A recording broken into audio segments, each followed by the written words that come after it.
Добър ден! Днес в това видео ще ви покажа как да попълните молба декларация за издаване на удостоверение за наследници. Първото нещо, на което искам да обърна внимание, е, че въпросната молба трябва да бъде подадена от името на някой от наследниците или на негов представител с нотариално заверено пълномощно. Първото нещо, което трябва да направим, е да напишем трите имена на наследника на въпросния имот или на един от наследниците на имота, ако са повече от един. Тук съответно пишеме собствено бащино и фамилно име. Искам само да кажа, че имената и цялата информация в това видео е напълно измислена и няма нищо общо с реалността. Тоест, всяко съвпадение е плод на случайност. Тук записваме ЕГН-то на лицето. Така, ето въпросното ЕГН.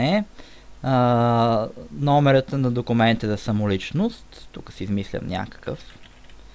Така, тук пишеме нали, съответно в кой ден, в кой месец и коя година е издадена личната карта. Всички тези данни, както и сами се досещате, може да ги видите от личната си карта. Така, 2008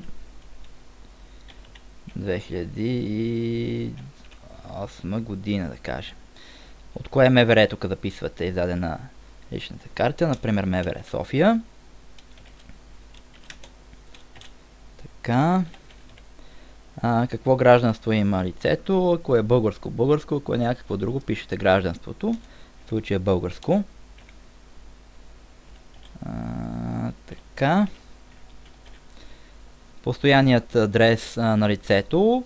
Тук записвате, нали, както сами се досещате, къде живее.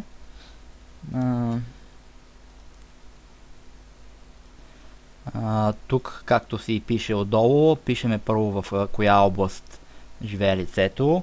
Например, София град. Пишеме София. Община Столична, да кажем в нашия случай. Така, населеното място. За населено място, да кажем, пишеме Лозенец.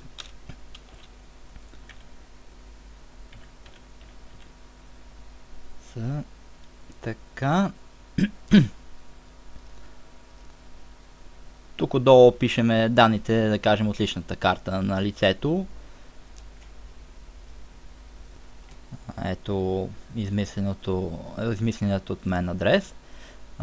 Тук пишеме името на починалото лице, имената на починалото лице, по-скоро, за което искаме удостоверение за наследници. Така, ето това е едно примерно име, което си измислих. Тук записваме ЕГН-то на починалото лице. Така. Ето измисленото от мен ЕГН. Тук пишеме датата на раждане на лицето. Така, ето примерната дата на раждане. Какво гражданство има лицето? Съответно, според зависимост от случая пишете какво е. В нашия случай българско, за примера. Ще напиша. Така, българско месторождение. Тук пишете съответно областта, общината и населеното място, където е било родено лицето. Ето това е примерната информация за месторождението на лицето, която си измислих. Тук пишеме постоянният адрес, където е живеело лицето. Ето това е примерният постоянен адрес на лицето. Тук пишеме съответно и информацията му по лична карта, т.е. нали, улица, блок, вход, етаж и апартамент. Ето това е примерната информация, която си измислих за постоянния адрес на лицето. Тук пишеме съответно кога е починало лицето. Например, ето аз измислих една дата, 23.2011.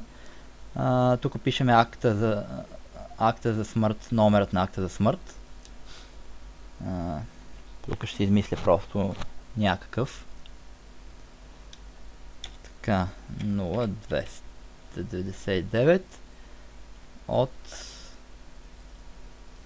тук пишеме съответно пак кога е издаден самия акт, нали, може да пишеме същата дата, 20.03.2011 година. Така. И тук пишеме съответно издаден от, да кажем, София, област София. Така, община Пирдоп, да кажем, лицето на починало на друго място в Пирдоп. Така, и тук пишеме също на населено място, район, пак град Пирдоп. Така.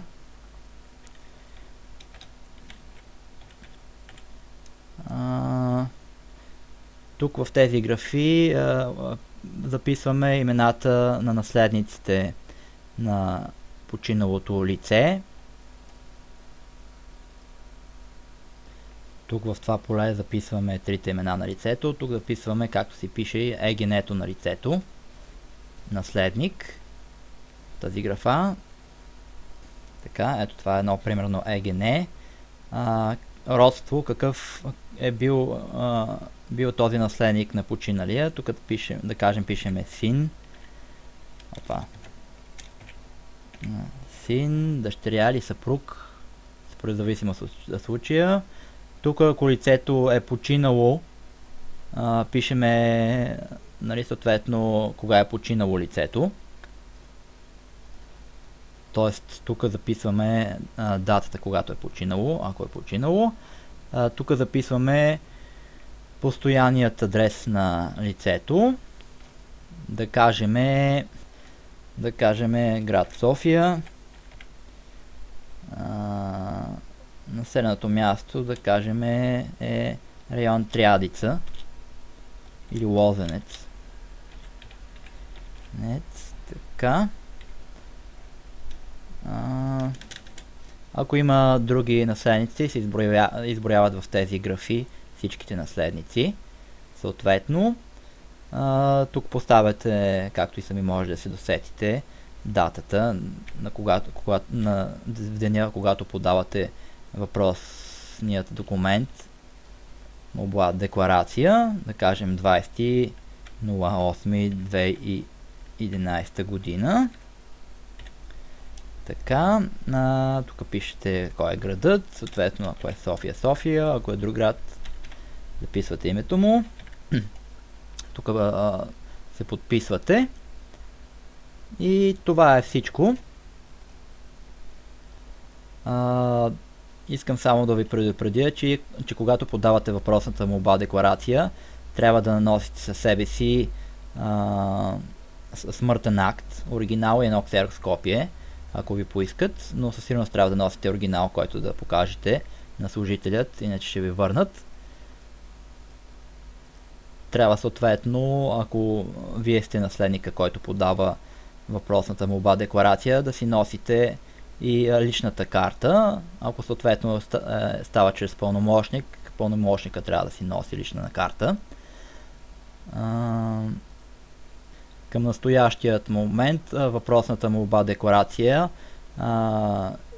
може да бъде издадена и същия ден, когато я подавате, т.е. на място. Има възможност да бъде издадена за 3 и за 7 дни, като съответно цената за издаването веднага е 10 лева, за 3 дена е 6-7 лева и за една седмица, за 7 дни е 5 лева, ако не се лъжа.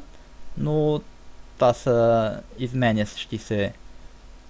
това са такси, които се изменят всяка година, така че не може да разчитате на информацията, която ви давам сега в момента по отношение на таксите. Въпросната информация общинските служители я имат в компютъра си. В моя случай, тъй като ми се наложи веднага да си изкарам въпросното удостоверение за наследници, бях готови с него още преди да подам самата молба декларация.